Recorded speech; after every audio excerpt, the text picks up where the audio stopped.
Bonjour à tous, nous sommes de retour en direct ici au Salon de l'Agriculture, en direct du village Semence. On poursuit nos échanges et on va parler communication et sur les enjeux agricoles. C'est notre émission Communication et politique publique, une émission en partenariat avec l'association Communication publique.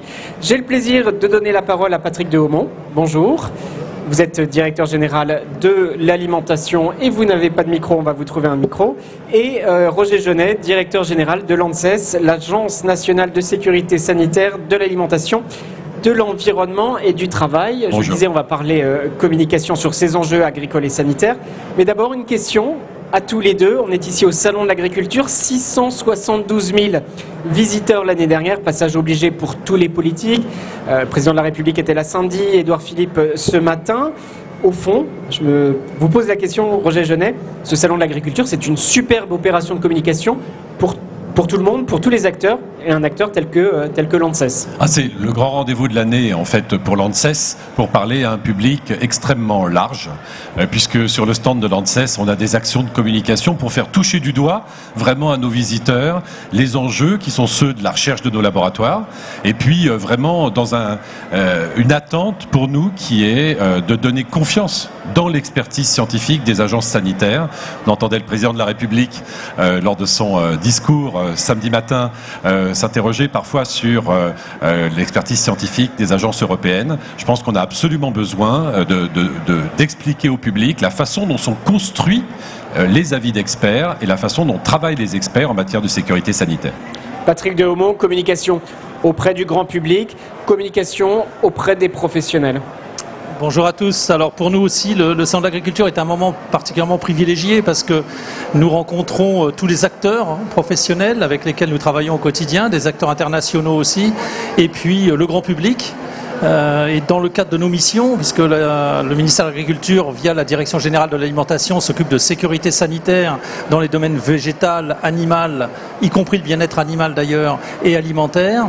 Et c'est une bonne occasion pour expliquer ce qui est fait, comment nous essayons d'anticiper, de prévenir les crises, de les gérer, et au final de donner confiance et de restaurer parfois la confiance auprès de nos concitoyens. On va parler de la recherche. Je suis allé, Roger Genet, sur votre stand. Alors j'ai vu qu'il y a toute une série d'interventions avec un fil rouge, la qualité de l'eau et des produits de la pêche, c'est bien ça, avec des interventions, comment les microplastiques se retrouvent-ils dans les aliments, manger du poisson, pourquoi, comment, etc. etc. Je vous invite à aller sur ce stand, c'est ça, c'est de passer des messages finalement relativement simple, compréhensible. Oui, chaque année, on essaye d'avoir un thème qui parle au public.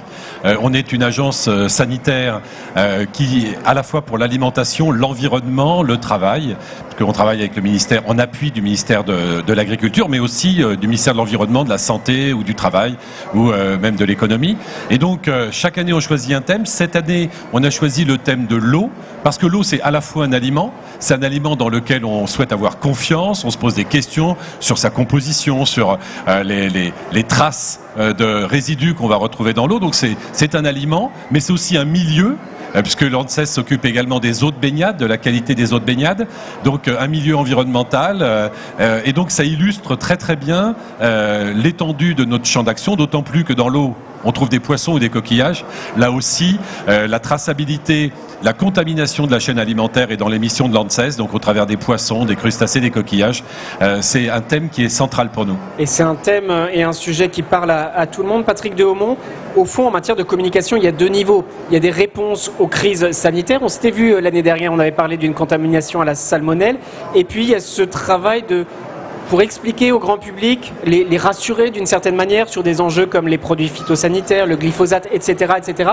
Il y a deux niveaux d'intervention en termes de communication. Tout à fait. Alors nous sommes à un moment un peu particulier puisque fin 2017 se sont tenus les États généraux de l'alimentation qui ont permis d'organiser un grand débat avec tous les acteurs pour mesurer les attentes. Et puis l'année 2018 a été consacrée notamment à la promulgation d'une loi dite loi Egalim, qui traite de deux grands volets en fait, la répartition de la valeur entre les acteurs de la chaîne de production de l'alimentation, et puis un volet sur une meilleure réponse aux attentes sociétales, parce qu'il y a des questions de sécurité sanitaire, il y a des questions environnementales, des questions d'approvisionnement local, de valorisation des territoires, et au final on voit bien que nous sommes au moment crucial de transformation et d'évolution de notre agriculture, avec la volonté d'une agriculture qui soit soit multiperformante au plan économique, bien sûr, au plan environnemental, au plan social, au plan sanitaire.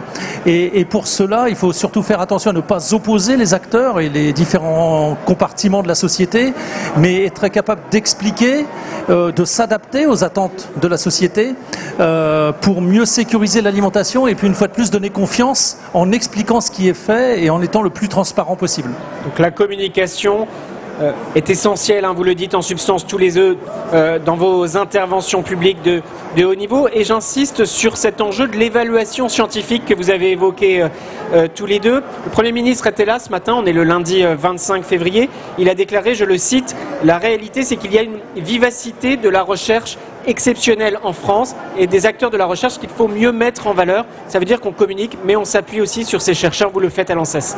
Alors absolument, on a une recherche qui est absolument exceptionnelle en qualité en France, avec des grands organismes de recherche qui sont à la pointe dans beaucoup de domaines, qui a une production scientifique exceptionnelle avec nos grands organismes et nos universités. Et je pense que le tissu, le lien entre les organismes de recherche, les centres techniques, l'ensemble du travail en recherche appliquée qui se fait dans les filières, crée les conditions d'un renouveau de l'agriculture et surtout de trouver des alternatives qui soient crédibles sur les itinéraires techniques, des alternatives dont on ait besoin.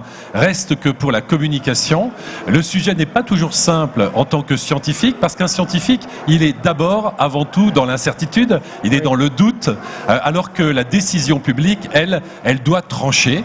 Et donc, on a vraiment cette question à aborder, d'avoir à expliquer l'état des connaissances, l'état des lieux, faire un état des lieux des connaissances, faire état, je dirais, de l'ensemble du faisceau d'arguments qui peuvent conduire à une décision publique, mais qui souvent est ni blanc ni noir, de pouvoir expliquer les arguments en faveur ou en défaveur d'une décision et ensuite permettre aux décideurs publics de prendre une décision éclairée.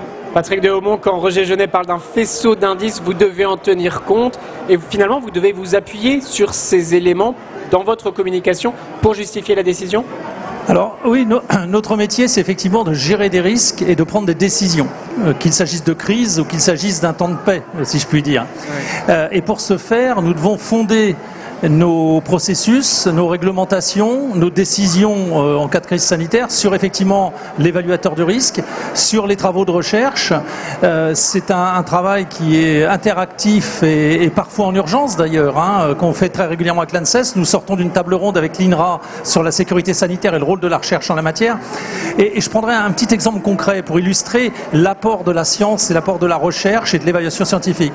En 1990, enfin dans les années 1990-92 exactement, il y a eu des crises avec des listeria dans des produits de charcuterie. Avant de savoir, d'identifier l'origine, il a fallu qu'il y ait 600 décès, ce qui était énorme. Aujourd'hui, nous avons quelques accidents sanitaires, je pense à certains accidents avec des fromages au lait cru qu'on a connus au mois de mai de l'année dernière, avec 6 cas. Dont un décès et 5 malades, nous avons pu remonter à l'origine grâce au progrès de la science et notamment au séquençage génomique. On voit que la performance et l'apport scientifique est bon pour la connaissance, mais il est bon aussi pour la sécurité sanitaire et la confiance qu'on peut apporter auprès de nos concitoyens. Parce que les attentes et les exigences en matière de transparence et d'évaluation sont fortes. Il y a un sujet en ce moment, c'est la question de la viande avariée, ce sujet-là sur lequel vous intervenez également. Un mot peut-être en conclusion à tous les deux. Édouard Philippe dit en substance ce matin, 25 février, au fond ces chercheurs ne sont pas suffisamment mis en valeur. Alors comment justement on va plus avant, au-delà de tout le travail que vous faites, notamment à l'ANSES? Alors, je crois que c'est extrêmement important non seulement de mettre en valeur les chercheurs, les scientifiques dans notre pays, de revaloriser l'image en fait du scientifique, mais en général nos concitoyens ont un haut degré de confiance en fait dans les chercheurs. Là où c'est plus difficile, c'est qu'ils ont plus de défiance dans les institutions, y compris d'ailleurs les institutions scientifiques. Donc je crois qu'il faut vraiment qu'on arrive à passer d'une communication à un dialogue avec l'ensemble en fait des acteurs de la société, c'est-à-dire les impliquer dans la façon dont la science répond aux questions, dont elle construit en fait des argumentations qui permettent de répondre à un certain nombre de problématiques et surtout de comprendre comment la décision publique se construit à partir des éléments que peuvent amener les scientifiques. Patrick Dehaumont, à vous le mot de la fin. Je sais que vous avez des agendas surchargés. On est très content de vous avoir. Donc je retiens qu'il y a toujours la gestion du risque, le doute, qu'il faut mettre en valeur ces chercheurs et continuer à avancer sur ces enjeux-là en synergie, communication et décision. Tout à fait, et il faut mettre en valeur les chercheurs, il faut mettre en valeur aussi tout le dispositif de sécurité sanitaire, parce que le grand paradoxe quelque part, c'est que nous avons un système sanitaire en France qui nous est envié par de nombreux pays, qui apporte un niveau de sécurité que je considère comme très élevé, même s'il peut toujours être amélioré, et en fait c'est souvent chez nous, sur le territoire, que des doutes apparaissent. Alors nous avons fait beaucoup d'efforts et de progrès en matière d'information et de mise en transparence des données depuis ces dernières années, mais il nous faut faire un effort et un progrès significatif sur ce que disait Roger Genet à l'instant, dans l'organisation du dialogue. Dialogue avec la société, quelque chose d'essentiel. Ça fait évidemment sens dans le contexte actuel. Et je crois que d'associer nos concitoyens à des initiatives de sciences ouvertes, de sciences participatives, ça c'est vraiment crucial pour les années qui viennent. Patrick Dehaumont, merci beaucoup. Je sais que vous avez plein de rendez-vous. Merci monsieur le directeur général de l'alimentation. Je vous libère. Et Roger Genet, évidemment, merci de votre intervention à tous les deux. Merci de nous avoir suivis ici en direct au Salon de l'Agriculture. Une émission en partenariat avec l'association Communication Publique. Retrouvez-nous pour de prochaines émissions Communication et Politique Publique. À bientôt.